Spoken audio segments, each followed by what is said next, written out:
इन 23 लोगों को उम्र कैद मिली है, वो भी एक ही कत्ल के इल्जाम में। दरअसल रामपुर से ही हैरान कर देने वाला मामला सामने आया।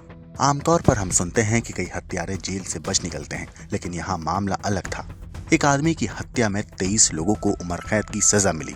हाँ, आपने सही सुना, 23 लोग। ये सब 20 बीघा जमीन और 20 साल पुराने रंजिश की वजह से हुआ। और जब हत्या हुई तो 20 लोगों ने अदालत में गवाही दी। हर कोई सामने आया और सच बताया। 8 साल तक चले इस लंबी लड़ाई के बाद रामपुर के जिला जज ने सभी 23 अभियुक्तों को आजीवन कारावास और 85,000 रुपए का फाइन लगाया। मरहूम संजीव पांडे की पत्नी सोनी देवी ने इस मामले पर बताया कि ये पूरा झगड़ा जमीन को लेकर था। मेरे पति को मार दिया गया। आज कोर्ट में फैसला सुनकर हमें बहुत राहत मिली। 3 बच्चों की परवरिश मैंने अकेली की है। अब कम से कम न्याय तो मिल गया। ये जमीन का विवाद है, मामला है, उसमें मेरे पति को मार दिया था और आज कोर्ट का फैसला आया है। उससे क्या कहना चाहिए कोर्ट से हम आज खुश हैं। और कोर्ट का क्या फैसला आया?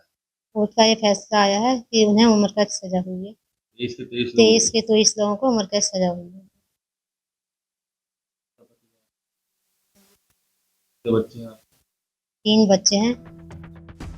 जिला शासकीय अधिवक्ता अमित सक्सेना ने कहा कि ये मामला 22 जुलाई 2017 का है। संजीव पांडे अपने भाई और रिश्तेदारों के साथ खेत में थे। तभी पुराने झगड़े को लेकर सभी आरोपियों ने मिलकर हमला किया। इस हमले में फायरिंग और खतरनाक हथियारों का इस्तेमाल हुआ। संजीव की इलाज के दौरान मौत हो गई और 3 लोग गंभीर रूप से घायल हुए। उसके भाई ने पुलिस में शिकायत दर्ज कराई और मुकदमा दर्ज हुआ। तो ये 22/7/2017 को मुकदमा पंजीकृत हुआ था। उसके बाद में विवेचना के बाद में इसमें 17 लोगों के खिलाफ सन 2017 में चार्जशीट दाखिल हो गई थी। बाकी 6 लोगों की चार्जशीट जो थी, आरोप पत्र, वह 2018 में दाखिल हुई थी। तो इस तरह से कुल मिलाकर के 23 इसमें अभियुक्तों को नामजद किया गया था। उनके खिलाफ आयु ने विवेचना के बाद में आरोप पत्र माननीय न्यायालय में दाखिल किया। 23 लोगों को उम्र कैद की सजा हुई? हाँ, क्योंकि देखिए ऐसा है कि जो घटना के संबंध में जो अभियोजन की ओर से साक्षी प्रस्तुत किए गए थे, उसमें से जो इंजर्ड इस घटना में थे, उन लोगों ने घटना का समर्थन पूरी तरह से किया था। और जितने भी अभियुक्त गणों के खिलाफ विवेचक ने आरोप पत्र माननीय न्यायालय में दाखिल किया था, उस घटना को अपने साक्ष्य से साक्षी गणों ने पूरी तरह से बियॉन्ड एनी रीजनेबल डाउट साबित किया, जिस कारण से अभियोजन इन सभी अभियुक्तों को सजा कराने में सफल रहा। तो बहुत कम देखने को मिलता है कि 23 के 23 के खिलाफ FIR हुआ और 23 के 23 लोगों को उम्र कैद हुई।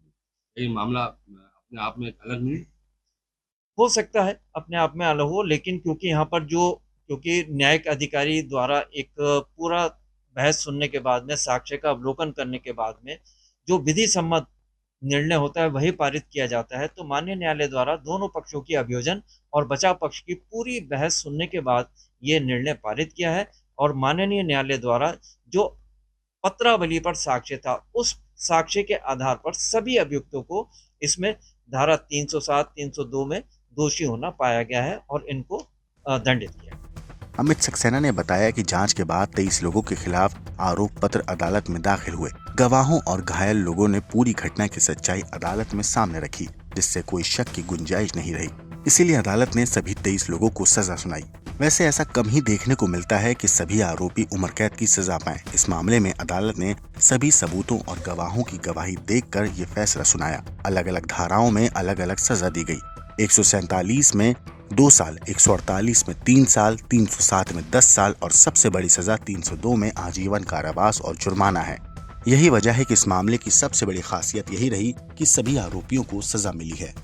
Bureau report, crime time.